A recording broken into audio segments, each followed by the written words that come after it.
গণভোটের রায় বাস্তবায়ন না করলে স্বৈরাচার শেখ হাসিনার পরিণতি বরণ করতে হবে বলে হুঁশিয়ারি উচ্চারণ করেছেন ইসলামী ছাত্র শিবিরের সেক্রেটারি সিকবাতুল্লাহ সিবগা।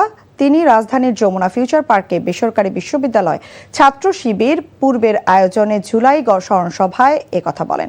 শিবিরের সাবেক সভাপতি জাহিদুল ইসলাম বলেন, দীর্ঘদিন পরিকল্পনা করে ধীরে ধীরে শেখ হাসিনার সরকারের পতন ত্বরান্বিত করা হয়, কিন্তু কখনো এর কৃতিত্ব শিবির দাবি করেনি। অথচ সরকার যাদের রক্তের ওপর দাঁড়িয়ে ক্ষমতায় এসেছে তাদের বিচার দ্রুততর করছে না। গণভোটের রায় বাস্তবায়ন নিয়ে তালবাহানা করে সরকার নতুন ফ্যাসিবাদের পথে হাঁটছে বলেও মনে করেন তিনি। শিবির সেক্রেটারি বলেন, জুলাই শহীদদের মর্যাদা দিতে রাষ্ট্র নানা তালবাহানা করছে। অনুষ্ঠানে শহীদ পরিবারের সদস্য ও জুলাই আন্দোলনের সমন্বয়করা বক্তব্য দেন।